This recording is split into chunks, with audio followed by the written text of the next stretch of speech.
Alors aujourd'hui, à Histoire de Saint, on présente Sainte Monique, donc, qui est fêtée le 27 août. Sainte Monique, donc, qui est née vers 331 et qui est morte en 387. Elle a vécu donc à l'âge d'or des pères de l'Église. Ces pères, donc, qui souvent étaient des évêques qui ont commenté les Saintes Écritures dans ces années-là. Puis elle va d'ailleurs donner naissance au plus célèbre d'entre eux, Saint Augustin. Tout ce qu'on sait de Sainte Monique, on le doit d'ailleurs à son fils Augustin, spécialement à travers le livre des Confessions, où Saint Augustin raconte son itinéraire spirituel, spécialement sa conversion. Alors, je vous invite donc à découvrir ou à redécouvrir cette épouse et cette mère chrétienne exceptionnelle dont la vie de sainteté nous est offerte en exemple.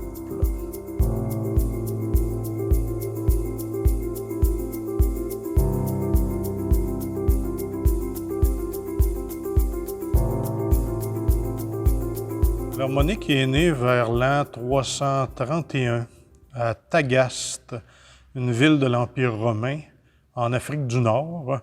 Aujourd'hui, cette ville s'appelle Souk Arras et c'est en Algérie. C'est dans un monde encore majoritairement païen où le christianisme n'est toléré que depuis l'édit de Milan que Monique va venir au jour. Donc, avant ça, on se rappelle qu'il y a eu une période, beaucoup de persécution des chrétiens par plusieurs empereurs romains.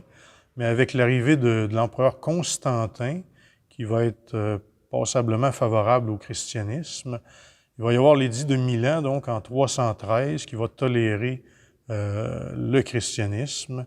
Et c'est dans ce contexte-là, donc, que Monique voit le jour, d'une famille de vieilles traditions chrétiennes. Et on dit que dès son enfance, Monique a été confiée aux soins d'une servante âgée, dont la piété et la moralité étaient éprouvées. Donc, elle va être un peu celle qui va l'élever au quotidien. Plus tard, Monique va aller à l'école et quand viendra le temps de diriger sa propre maisonnée, c'est en latin, donc, qu'elle va élever ses enfants. Donc, le latin, c'était la langue habituelle du peuple dans l'Empire romain, mais ce n'était pas sa langue maternelle à elle. Monique a été mariée très jeune à un notable païen du nom de Patricius. Elle aura de lui, d'ailleurs, 3 enfants. Selon ce qu'on sait, son mari semble avoir été un homme bon et affectueux, mais par contre, il avait comme défaut d'être très colérique et aussi enclin au libertinage. Et on dit que ces défauts-là, il va les garder jusqu'à la fin de sa vie. Heureusement pour lui, son épouse était très patiente et docile. Et, Patricius, donc, a quand même le mérite d'avoir laissé son épouse Monique élever leurs enfants dans un intense climat de foi chrétienne. Et Patricius, avec cette douceur donc de son épouse et sa persévérance, va être comme gagné par les valeurs qu'elle porte. Et il va décider à un moment donné, lui aussi, de faire un cheminement pour devenir chrétien. Il va s'inscrire au catéchuménat et il va recevoir le baptême, donc, vers la fin peu avant sa mort, vers la fin de sa vie. Monique, donc, va se retrouver veuve quand même assez jeune. On sait qu'elle a eu son premier enfant à l'âge de 23 ans. Donc, le premier-né, c'est Augustin, le plus célèbre des 3. Monique et Patricius, donc ses parents, sont des petits propriétaires terriens. Ils ne sont pas nécessairement très riches. Par contre, ils sont assez en moyens pour financer les études d'Augustin. On sait par ailleurs qu'Augustin avait aussi un frère qui était appelé Navigius, qui lui paraît avoir été très timide et maladif, par contre qui avait hérité de la piété de sa mère Monique. On sait aussi qu'ils avaient une sœur, donc la fille de la famille. On ne connaît pas son nom, cependant. On sait seulement qu'après être devenue veuve, celle-ci se fit religieuse au couvent d'Hippone. Hippone, ça se trouve être la ville d'importance près du village où Sainte Monique est née, et c'est aussi la ville dont son fils Augustin va devenir plus tard l'évêque. La grande épreuve de Monique dans sa vie, ça va être de voir son fils Augustin s'éloigner de la foi chrétienne qui lui a été inculquée, spécialement par sa mère, dans son enfance. Alors, à partir de son adolescence, Augustin va s'éloigner de cette foi-là. Dès l'an 369, on dit Monique a senti que son fils s'éloignait d'elle, autant au point de vue spirituel que moral. Augustin, en effet, va avoir une concubine durant 14 ans, avec qui il va avoir un fils. Au plan des idées, Augustin est en quête de sens. Il se cherche, spécialement au début à travers la philosophie grecque, puis ensuite à travers la secte manichéenne dans laquelle il va entrer et qui prône une sorte de syncrétisme, là, autant au niveau religieux que philosophique. Ça va être un choc pour sa mère Monique qu'il entre dans cette secte-là, qui est anti-chrétienne. Elle va le considérer à ce moment-là véritablement comme un apostat, et elle va même refuser de le recevoir à la maison. La tristesse de Monique, à cette époque-là, va lui arracher des larmes. Elle va prier sans cesse pour la conversion d'Augustin, pour son retour à la foi. Il y a 2 événements qui vont encourager Monique à travers cette grande épreuve. D'abord, un rêve étrange dans lequel elle voit un être lumineux qui lui commande de bannir toute crainte de son cœur. Ensuite, elle va avoir une conversation avec un évêque qui va congédier Monique avec ces mots qui sont restés célèbres, là. Il est impossible que périsse ce fils de tant de larmes. Alors, cela a certainement contribué à la persévérance de Monique, puisqu'on dit qu'elle a prié environ 20 ans elle a prié et a versé des larmes pour son fils Augustin, donc, pour qu'il revienne à la foi. Mais elle va avoir la joie de voir Augustin, donc, après tout ce temps, faire vraiment une rencontre de Dieu en profondeur, puis je dirais au-delà même de ses espérances de mère. Alors, ces larmes de tristesse, on pourrait dire d'une certaine façon, se sont transformées en larmes de joie.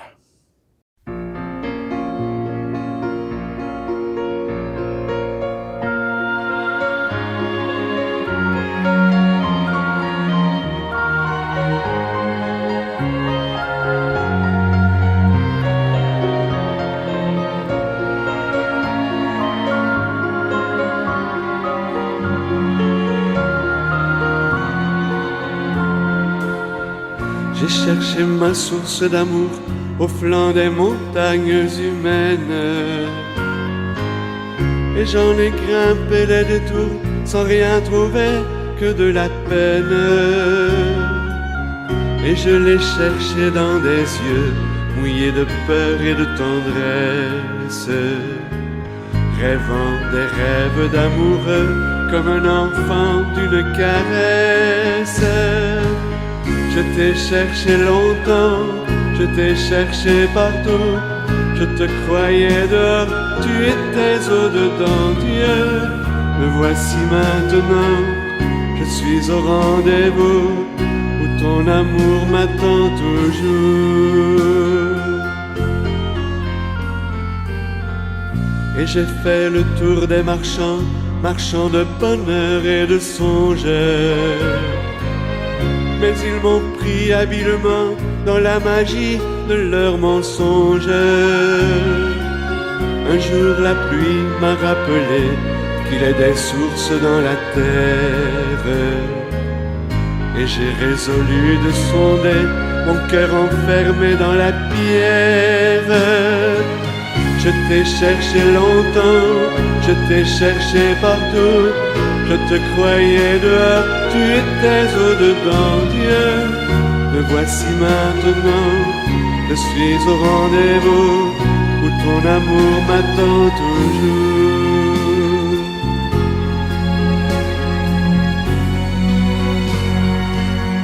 Alors soudain, j'ai vu mon cœur s'ouvrir comme un jet de fontaine, en laissant jaillir le bonheur à plein mon âme, à plein mes veines. De source en torrent merveilleux, l'eau vive a livré son mystère. Mon cœur était celui de Dieu et j'étais fait pour sa rivière. Je t'ai cherché longtemps, je t'ai cherché partout. Je te croyais dehors, tu étais au-dedans, Dieu. Me voici maintenant, je suis au rendez-vous où ton amour me rend heureux.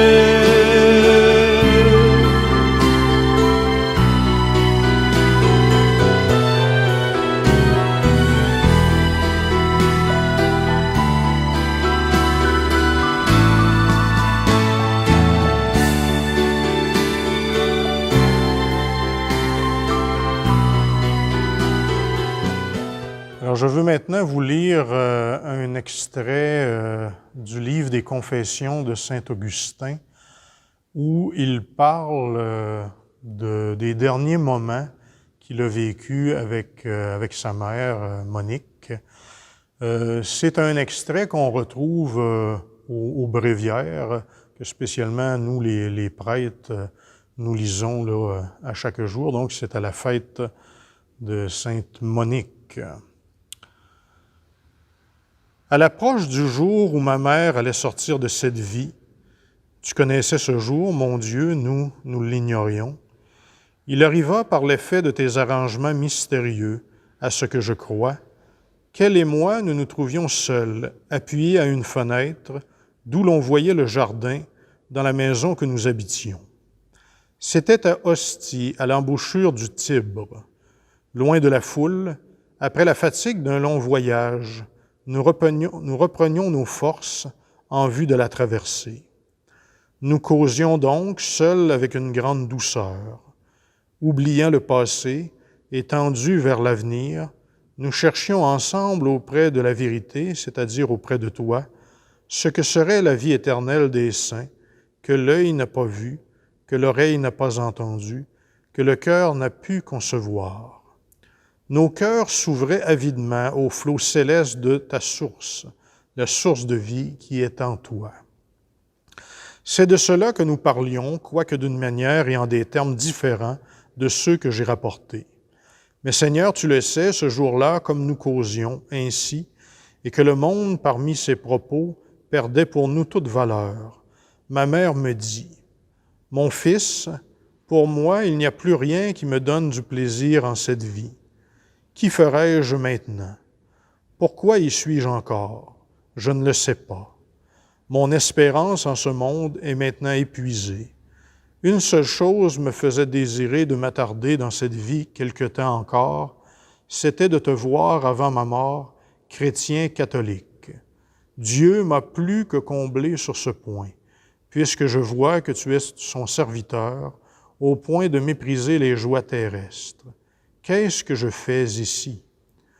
Je ne me rappelle guère ce que j'ai répondu à ces paroles. En tout cas, environ 5 jours après, un peu plus, elle se mit au lit avec la fièvre. Pendant sa maladie, il lui arriva un jour de perdre conscience et de ne plus reconnaître ceux qui l'entouraient. Nous sommes accourus, mais elle a vite repris ses sens. Elle nous vit debout près d'elle, mon frère et moi, et elle nous dit, avec l'air de chercher quelque chose, « Où étais-je? » Puis, nous voyant accablés de tristesse, elle dit, « Vous enterrez ici votre mère. » Je me taisais en retenant mes larmes. Quant à mon frère, il lui dit quelques mots, qu'elle ne devait pas souhaiter mourir à l'étranger, mais comme un sort plus heureux dans sa patrie. En l'entendant, ma mère eut le visage anxieux et lui jeta un regard de reproche pour avoir eu cette pensée. Puis elle me regarda. « Vois ce qu'il dit. » Et s'adressant à nous deux, « Enterrez mon corps n'importe où, que cela ne vous donne aucun souci. Je vous demande seulement de vous souvenir de moi à l'autel du Seigneur, partout où vous serez. » Lorsqu'elle eut prononcé cette phrase, en cherchant ses mots, elle garda le silence, car la maladie s'aggravait et la faisait souffrir.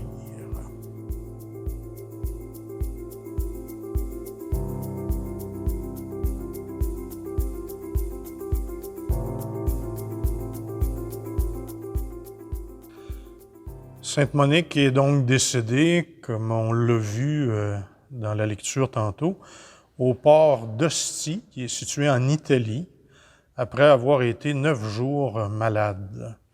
Alors, comme le dit Augustin, elle était dans l'attente avec lui et son frère de traverser vers sa terre natale en Afrique du Nord. C'était le 13 novembre 387 qu'elle est décédée. Elle avait 56 ans. Sa fête liturgique depuis le Concile Vatican II est célébrée donc le 27 août, soit la veille de celle de son fils Augustin, qu'on fête le 28. Pour les églises d'Orient, elle est fêtée le 4 mai, c'est-à-dire la veille de la date où on soulignait la conversion de saint Augustin.